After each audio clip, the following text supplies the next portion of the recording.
이 의미에 대해서 어제 생각해 봤어요. 단순한 주제가 아니라 그랬습니다. 그래서 어제 상당히 많은 부분들을 자세히는 못했지만은 우리가 다뤄야 되고 생각해야 되고 또 신학적으로 묵상해야 되고 사회적 토론에 참여해야 되고, 왜냐하면은 이 사회가 하나님이 창조 섭리와 반대로 가면 안 되지 않습니까?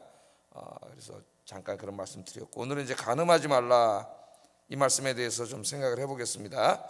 하나님은 간음하지 말지니라, 간음하지 말라, 그렇게 말씀을 하셨어요. 하나님께서는 인간을 창조하실 때 남자만 창조하신 것도 아니고 또 여자만 창조한 것도 아닙니다. 그래서 모든 다른 생명체도 마찬가지죠. 동물, 식물도 다 마찬가지인데요. 남자와 여자를 창조하시고 두 분, 이제 남자와 여자를 결혼을 시키셔가지고 이 부부를 통하여 생명을 창조할 수 있는 능력을 하나님 주셨죠. 맨 처음에는 하나님이 이제 흙으로 사람을 빚어서 창조하시고 생명을 불어 넣으셔가지고 사람을 만드셨지만, 그 다음부터는 하나님이 인간에게 스스로 생명을 창조할 수 있는 힘을 주신 거죠. 물론 그것도 이제 궁극적으로 다 하나님이 하시는 거지만은 수단을 그렇게 하셨다는 거예요. 그래서 이제 남자와 여자를 하나님이 결혼을 시키셔가지고 부부가 되게 하셔서 이제 그 다음에 자식을 낳게끔, 그렇게 해서 생육하고 번성하여 땅에 충만하라, 그렇게 하나님께서 말씀을 하셨습니다. 그러나 이제 이 부부간의 이런 성이라고 하는 것은 단지 어떤 그 생명을 탄생시키는 수단만은 아닙니다. 그것으로만 하나님 주어진 게 아니에요. 그것 이상으로 더 중요한 게 뭐냐면은 이런 부부간의 이런 육체적인 결합을 통하여 부부 사이를 더 친밀하게 하고 더 가까워지게 하고 더 사랑을 느끼게 하고, 그렇게 하기 위해서 하나님께서는 이제 성을 허락하신 거죠. 그러니까 성을 창조하신 분은 누구예요? 하나님이세요. 하나님이 주신 선물입니다. 선물. 이것이 거룩하게 사용되면 거룩한 사랑이라고 그렇게 말할 수가 있겠어요. 그런데 하나님께서는 인간에게 성을 선물로 주실 때 이 성은 배우자와의 관계 속에서만 허락하셨습니다. 배우자와의 관계 속에서만. 그러니까 그 배우자와의 관계를 넘어서서 이 성이 행해질 때에는 그것은 하나님 앞에 가장 추악한 죄가 되는 거예요. 그래서 이 성경에 보면은 이 성적인 범죄를 중형으로 다스리고 있습니다. 하나님께서는 중형으로 사형이에요. 사형으로 다스리고, 좀 이따 한번 말씀을 좀 찾아볼 겁니다. 자, 성경을 읽어보면요, 하나님을 떠나서 우리가 우상을 섬기는 죄가 이제 우상숭배죄잖아요. 그것이 인간의 가장 큰 죄예요. 우상숭배죄가 창조의 섭리를 깨뜨리는 그런 죄인데, 이 우상숭배를 가르칠 때 비유로 세상에 음행하는 것에다가 비유를 했죠.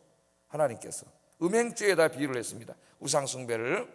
그러니까 우상숭배죄나 간음죄 상응하는 죄라는 거예요. 굉장히 큰 죄입니다. 그래서 하나님은 간음죄를 사형으로 다스리도록 그렇게 하셨어요. 레위기 20장 10절 한번 읽어보겠습니다. 레위기 20장 10절 읽어봅니다. 시작.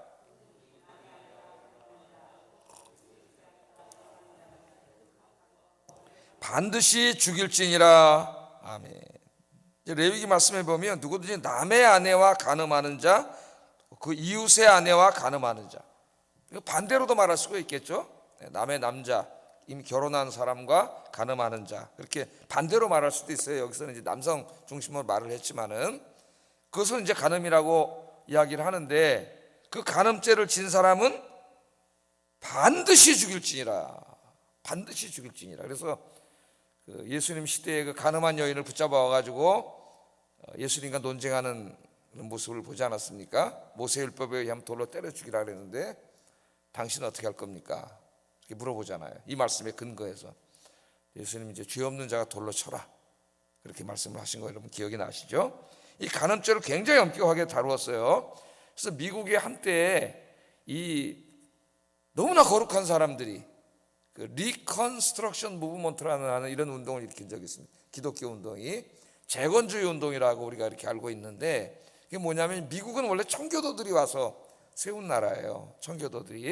청교도들은 특별히 이 부분에 있어서 굉장히 그 금욕적인 생각을 가진 분들입니다. 이 간음죄를 굉장히 금욕적으로 가르치는 사람은 사실 칼빈이에요. 그 칼빈이 가르친 이 간음 제 7계명을 아주 더 소중하게 여기고 이것을 더 강화시키고 한 사람들이 청교도예요. 청교도.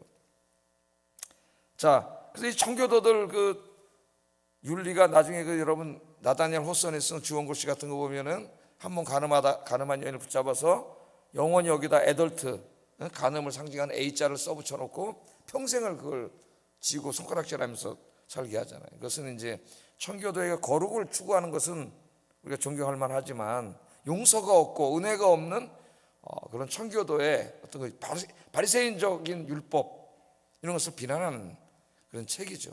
간음을 긍정하는 게 아니라 용서와 은혜가 없는 그런 걸 긍정하는 거예요. 청교도들은 하여튼 이것을 굉장히 그 금욕적으로 그렇게 해석하기도 했습니다. 그 사람들 미국에 가서 보니까 이제 맨 처음에 청교도들의 그 윤리를 지키면서 살았는데 미국 사회가 자꾸 이제 발전하면서 성적인 문제에서 자꾸 이제 이렇게 음란한 사회로 이렇게 발전해 가니까 재건주의 운동을 한 거예요. 그래서 이제 미국의 헌법을 만드는데 미국의 헌법을 모세율법에 근거해서 만들려고 했어요. 이 사람들이 그런 주장을 했습니다. 물론 성공하지는 못했지만은 모세율법에 그럼 이제 형법을 정해야 될 거 아니에요? 형법을 정하는데 간음죄, 사형 이렇게 하려고 그랬어요. 진짜. 사형. 지금 간음했다고 사형하나요? 요새 우리나라 대법원에서 뭐라 그랬어요? 간음죄 그거 없애버렸죠. 그 간음죄 없애버렸죠. 지난번에 다 큰 성인들이 자유의사에 의해서 결정하는 거라면 이 정도까지 지금 사회가 나와 있습니다.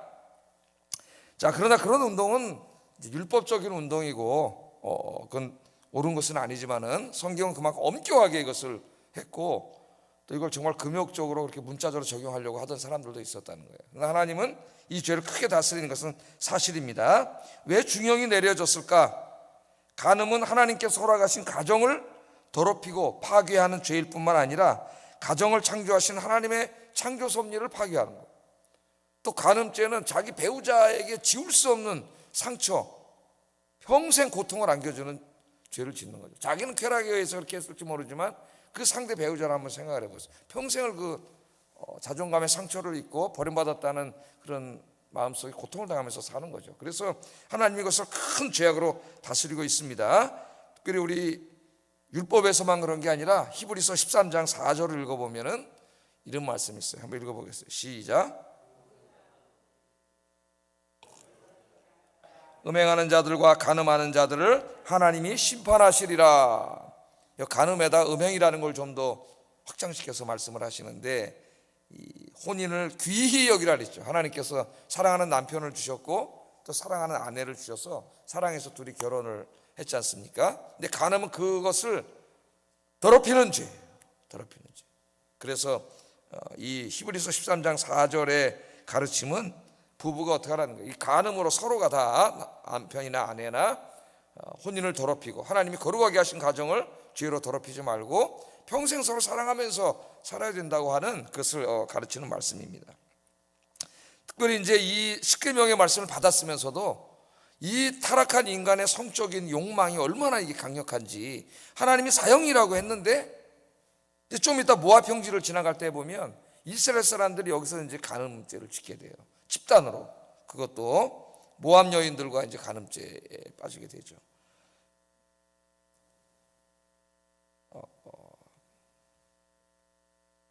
저희 중에 그래서 고린도전서 10장 8절에 보면은 사도 바울 선생이 이때 사건을 다루면서 이렇게 말씀을 합니다. 한번 읽어보겠습니다. 시작. 우리는 저희와 같이 간음하지 말자. 그러니까 구약에서 율법으로만 주신 말씀이라는 게 아니라 사도 바울이 이 모압 평지에서 모압 여인들과 간음을 하다가 몇 명이 죽었다 그래요? 2만 3천 명이 죽었어요. 이게 진짜 하나님이 간음하면 죽일지니라 그랬잖아요. 하나님이 데려가셨어요. 그 생명을 2만 3천 명을. 이것을 가르치면서 그러니까 제가 여러분에게 지금 가르치듯이 사도 바울 선생이 고린도 교회에서 가르치는 거잖아요. 지금 말씀으로 편지를 써서 이제 가르치는 거예요. 우리 고린도전서를 좀 공부하다 중단했지만은 고린도전서가 얼마나 음란한 곳인 것을 우리가 이제 공부를 했죠. 그래서 우리는 간음하지 말자. 2만 3천 명이 죽은 걸 왜 모르냐? 그 줄 수도 있다는 거예요. 간음하지 말라. 그렇게 사도 바울이 가르치고 있습니다. 우리가 또 이 잠언서를 읽어보면은 지혜자는 가늠한 자는 자기 육신만이 아니라 자기의 영혼을 망하게 하는 것이라고 이야기하고 있어요. 잠언 6장 32절 읽어봅니다. 시작. 여인과 가늠하는 자는 무지한 자라 이것을 행하는 자는 자기의 영혼을 망하게 하느니라. 그러니까 그 간음죄를 지면은 육체적인 죄를 진 뿐만 아니라 자기의 영혼을 망하게 한다. 결국 하나님의 심판을 받게 된다는 것을 성경은 계속해서 가르치고 있습니다.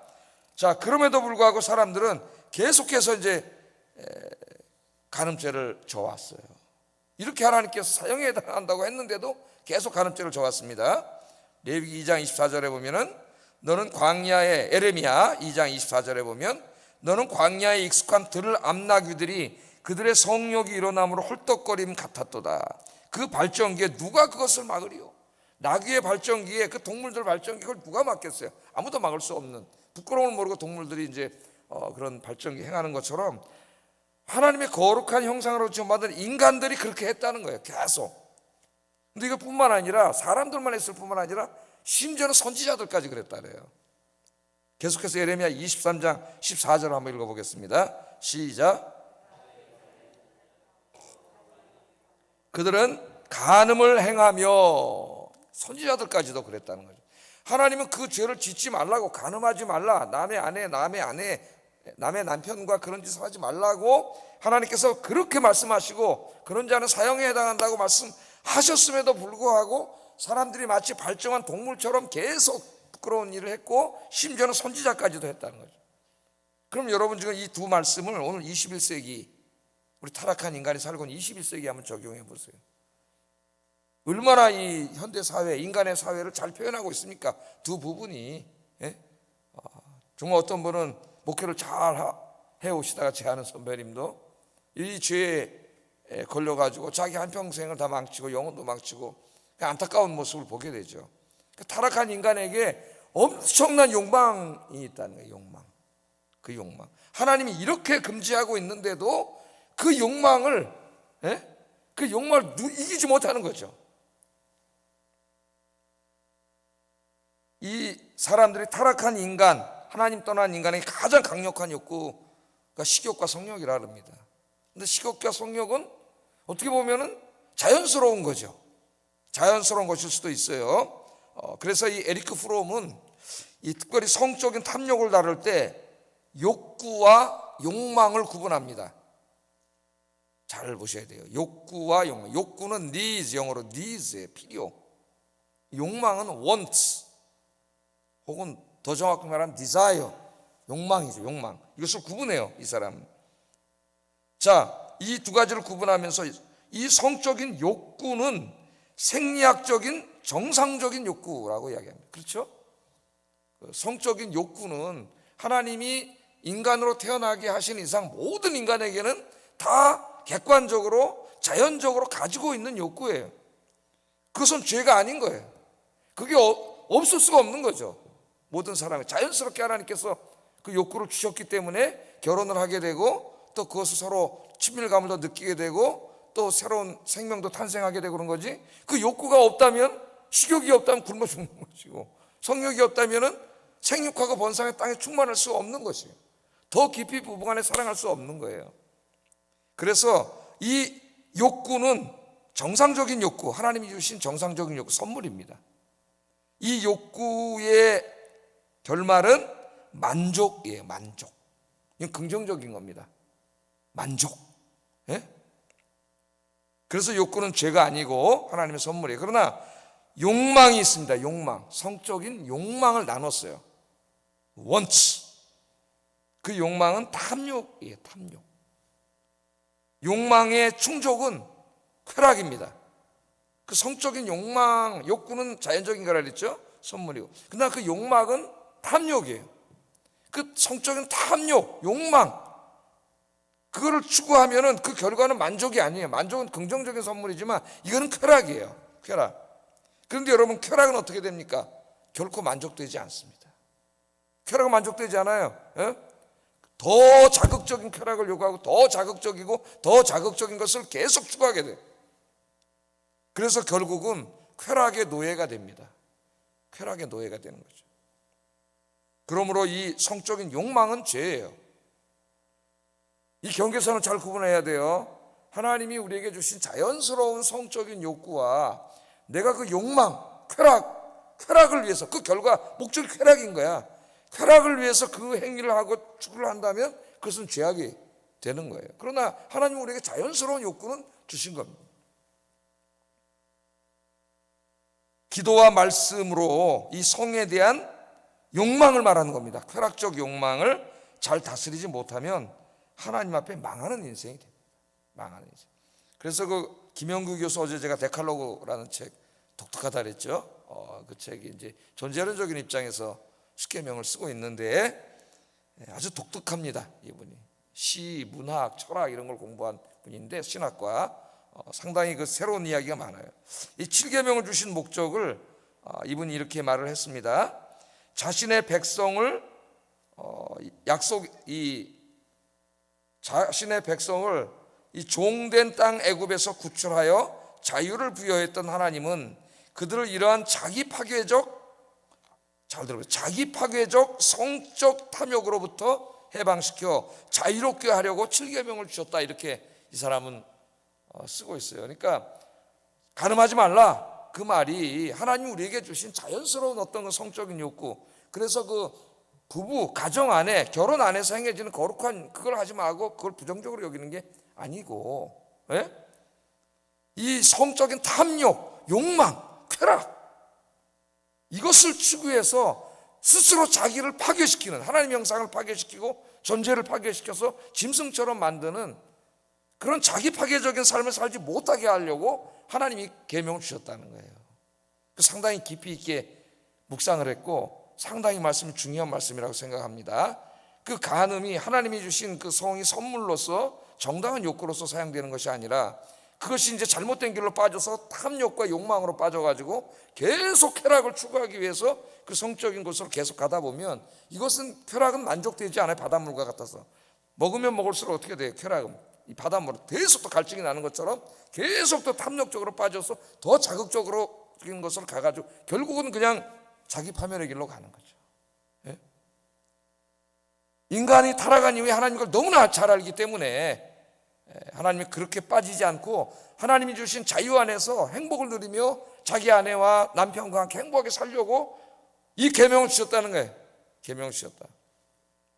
그런데 이것을 알지 못했던 프로이드는, 여러분 프로이드 아시죠? 심리학자. 이제 우리나라 심리학뿐만 아니라 세계 심리학에 지대한 영향을 미쳤죠. 무의식을 발견해가지고 이 프로이드는 그 모든 그 신경증 환자들, 정신적으로 고통당하는 사람들, 이 사람들이 왜 이런 신경증으로 고통을 당하느냐, 이 7계명이 너무 억압적으로 사람들을 억압하기 때문이라는 이런 얘기를 했어요.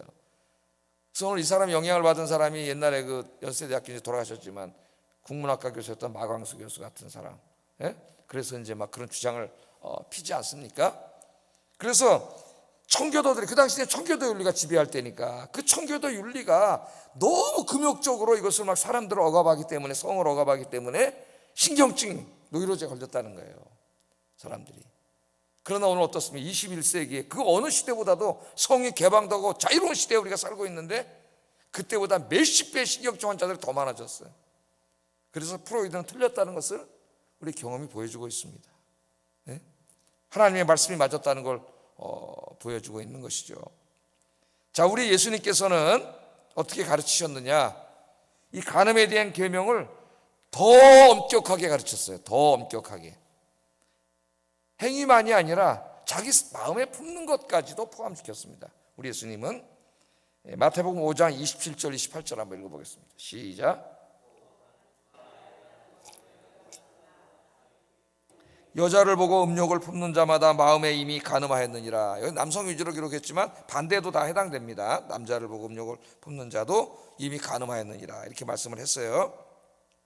자, 간음이라는 행위를 하지 않았더라도 그 마음에 음욕을 품고 이성을 바라보는, 남성이나 여성을 바라보는 사람은 간음한 것이다. 우리 주님은 그렇게 더 엄격하게 이것을 적용하셨습니다. 그래서 이는 예수님이 간음을 단지 타인의 아내나 남편을 범하는 행위만이 아니라 모든 음행으로 확장시켰다는 것을 우리가 알 수가 있어요. 어제 살인하지 말라 할 때는 마음으로 누구를 미워만 해도 그 사람을 살인하느니라. 더 근원적인 것을 이야기하셨죠. 이것도 더 근원적인 것을 이야기했습니다. 자, 근데 이 말씀은 이제 좀 오해를 하면은 잘못하면 극단적인 청교도주의에 또 빠지게 돼가지고 매일 죄의식 속에 살게 될 수가 있어요. 프로이드가 이 말했듯이. 그러니까 우리가 지나가다가 보면 아름다운 여성이 있고 또 뭐 사람들이 볼 때 잘생긴 남성도 있고 이렇게 볼 때 이쁘다 아름답다는 마음이 누구에게나 듭니다. 또 잘생겼다. 에? 아주머니들은 잘생겼다 그래. 또 잘생겼다도 아니야. 잘생겼다는 마음이 들기도 하고 또 드라마나 뭐 영화나 뭐 이런 걸 보면서 저런 사람하고 한번 살아봤으면 이런 마음도 들기도 하는 거죠. 자기 안에 자기 결핍되어 있는 것들 같기도 하고. 그러니까 이렇게 보면서 뭔가 이렇게 잘생겼다 아름다웠다 하는 그런 느낌이 드는 것, 그건 자연스러운 거죠. 그 마음이 들어서 이쁘네. 내 아내도 있는데 저 사람도 이쁘게 보여서 내가 이쁘네. 그게 죄라면은 맨날 간음죄를 지는 거죠. 그러니까 그런 것을 말하는 건 아니에요. 이 말씀이. 우리 산을 이렇게 지나가는데 꽃이 막 피어 있고 가을입니다. 단풍이 아름답게 이렇게 단풍이 들어 있어. 그럼 우리가 어떻게 아름답다 이쁘다 그런 마음이 들죠. 그러나 그것은 그것과 똑같은 거예요. 그것은 자연스러운 거예요. 그것을 마음의 음욕을 품고 여성이나 남성을 바라봤다고 예수님 말씀하시는 건 아닙니다. 예수님 말씀하시는 것은 뭘 금하고 있는 거냐? 성적인 욕망이 욕구가 아니라 성적인 욕망을 충족시키기 위하여 의도적으로 이성을 바라보는 행위, 그것을 말하는 거죠. 네? 예를 들면 가장 이제 우리 사회에 지금 심각한 문제로 대두되는 게 직장에서 이루어지는 성희롱, 성추행 뭐 이런 거죠. 자기 마음으로 음란한 욕구를 품고 그것을 충족시키기 위해서 동료 여성이나 직원 또는 남성들의 몸을 아래 위로 쳐다보는 행위, 여성의 특정한 신체 부분을 민망할 정도로 자주 쳐다보는 행위, 이를 핑계로 의도적으로 신체 접촉을 해오는 행위, 배우자 이외의 여성과 함께하는 것을 마음으로 상상하는 경우 등 모든 이미 그 마음에 이런 음욕이 가득 차가지고 이성을 하나의 인격으로 바라보지 않고 성적인 자기 어떤 대상으로 바라보는 거죠. 네? 그런 것을 막 상상하고 그런 것을 말하는 거죠. 그런 것을. 또한 성경은 이 음행도 이 간음에다 포함시키고 있습니다. 음행도. 자신의 음욕을 채우기 위해서 음란 잡지와 소설을 읽는다든가 음란 영화를 본다거나 음란한 말들을 주고받는 행위 등 자신의 음욕을 채우기 위해 습관적으로 읽고 보는 모든 행위를 포함시키고 있어요. 오래전에 직장에서 일어나는 성폭력에 대한 다양한 사례들이 신문에 연재된 적이 있었는데 그 사례를 보면 놀랍게도 교수와 조교 사이, 또 의사와 간호사 사이, 사장과 비서 사이, 직장 상사와 직원 사이 등이 대부분입니다. 매일 만나는 그런 사람들이죠. 직장에서.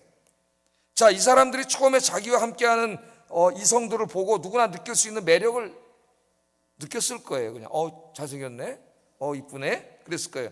그러나 어느 순간부터 그 자연스러운 감정이 아니라 거기에 사탄이 들어가서 음욕을 품고 그들을 쳐다보기 시작했을 것이고 음란한 상상을 마음속으로 하기 시작했을 거예요. 그때부터 사탄이 역사하는 거예요. 그때부터 조심해야 돼요. 그리고 그 아름다운 이성과 함께하는 상상을 하게 될 것이고 여러 가지 기회를 만들어 보려고 노력했을 것입니다. 그리고 어느 날 실행에 옮기게 되는 거죠. 우리 예수님이 간음으로 간주하는 단계는 바로 나쁜 욕망, 자기의 욕망, 나쁜 욕망을 가지고 상대를 바라보고 생각하는 바로 그 시점이에요. 그 시점에 딱 알아차려야 된다는 거지. 큰일 났구나, 마귀가 역사하는구나, 깨달아야 되는 거죠. 그게 자연스러운 감정이 아니라는 거예요. 그거는 욕망이에요. 욕구와 욕망은 구분해야 되는 거죠. 예? 만일 그 단계에 들어갔다면 이미 음욕의 씨앗이 뿌려진 겁니다. 내 마음속에. 진짜 영적인 싸움을 싸워야 돼요. 그때는. 우리 예수님의 가르침은 분명해요. 이 단계에 오면 이미 위험 상태에 온 것이므로 회개하고 그 음욕의 씨앗을 뿌리 뽑아야 된다는 겁니다. 직장이나 어디에서나 내가 만나는 같이 일하는 이성 동료를 내가 하나님의 형상으로 바라보고 인격으로 바라보고 한 사람의 인간으로 바라보고 그렇게 할 수 있도록 하나님 인도해 주세요. 내 아내 혹은 내 남편만을 바라보고 사랑할 수 있게 해주세요. 이제는 정말 기도로 싸우지 않으면 이길 수가 없는 거예요. 그 단계에 이르면은 늘 기도를 하고 이 음욕, 이 욕망, 탐욕의 씨앗을 뿌리 뽑아야 합니다. 탐욕은 꼭 돈만, 물질, 재물만 탐욕이 있는 게 아니잖아요. 이 성적인 것에 대한 탐욕과 욕망이 있습니다. 여기서 뿌리 뽑지 못하면 실행에 옮기는 것은 순식간에 이루어지기 때문에 우리 예수님은 그 마음에 이미 하나님이 주신 선물로서의 성적인 욕구가 아니라, 자연스러운 욕구가 아니라 그것을 넘어서는 탐욕, 욕망이 내 마음속에 싹트기 시작했을 때 바로 그때 알아차려야 되는 거죠. 그것을 내버려 두면 안 되는 거예요. 그래서 우리 주님 거기서부터 간음이라고 얘기하신 거예요. 이런 마음이 싹트지 못하도록 아까 우리가 거룩하게 해달라. 너 성교 옳기 위해 어떻게 하라 그랬어요? 너 성교 옳기 위해 늘 기도하고, 늘 기도해야 됩니다. 우리 마음속에. 특별히 사도 바울을 통해서 우리 몸은 하나님의 영이 거하시는 거룩한 성전인데, 음행은 그 몸 안에 짓는 죄라 그랬죠. 다른 죄는 몸 밖에 짓는 죄인데 구분을 했습니다. 하나님이 다른 죄악과 성적인 죄는 구분했어요.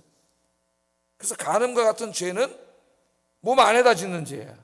다른 죄는 몸 밖에서 짓는 죄. 그런데 우리 몸 안에 누가 계시다 그래요? 성령이 계시다 그래요. 하나님의 전이 됐다 그래요. 거룩한 전, 그 전을 더럽히는 죄라, 그렇게 말을 하고 있습니다. 그래서 우리가 이 간음하지 말라는 말씀을 늘 마음에 새기고, 누구도 자유로울 수 없기 때문에 늘 기도하셔서 그 마음속이 거룩하고 하나님이 맺어주신 남편과 아내만 바라보고 사시는 여러분 되기를 주의 이름으로 축복합니다. 이 7계명의 궁극적인 실천, 간음하지 말란다 부정적인, 소극적인 말로 이제 부정적인 말로 한 거잖아요. 궁극적인 실천은 뭡니까? 잠언 5장 18절 19절 한번 읽어보겠습니다. 마지막으로 읽고 기도하겠습니다. 시작. 그는 사랑스러운 암사슴 같고 아름다운 암노루 같으니 너는 그 품을 항상, 그 사랑을 항상 연모하라. 어떤 남성 위주로 썼지만은 내 셈으로 복되게 하라. 내가 젊어서 취한 아내를 즐거워하고, 그는 사랑스러운 암사슴 같고 아름다운 암노루 같으니 그 품을 항상 귀하게 여기고 그 사랑을 항상 연모하라.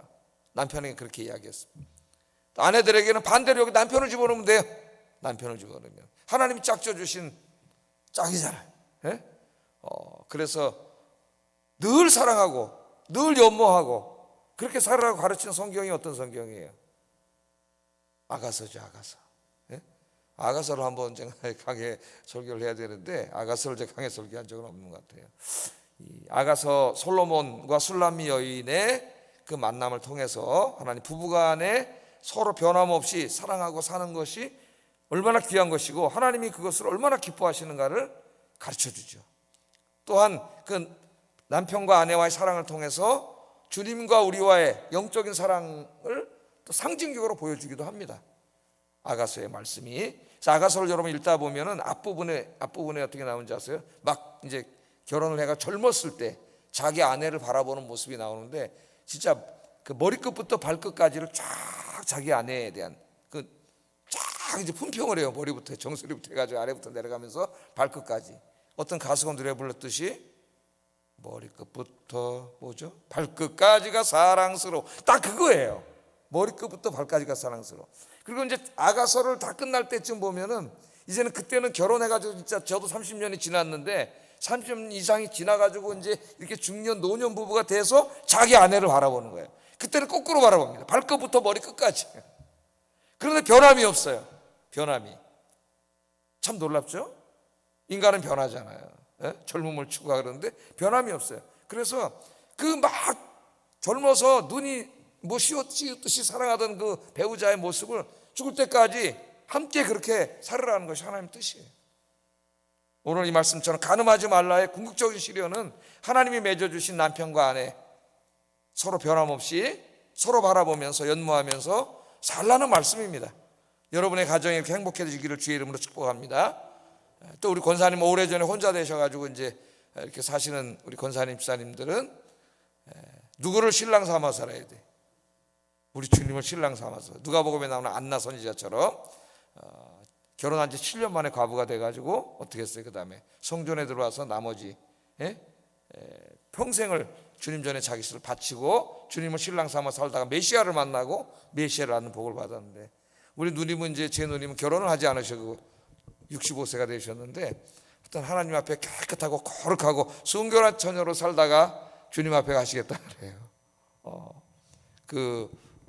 그러니 이제 혼자 되신 분은 주님을 바라보면서 사시고, 함께 사신 분은 하나님 해주신 내 배우자만을 바라보고 사랑하며 사시는 여러분 되기를 주의 이름으로 축복합니다. 기도하겠습니다.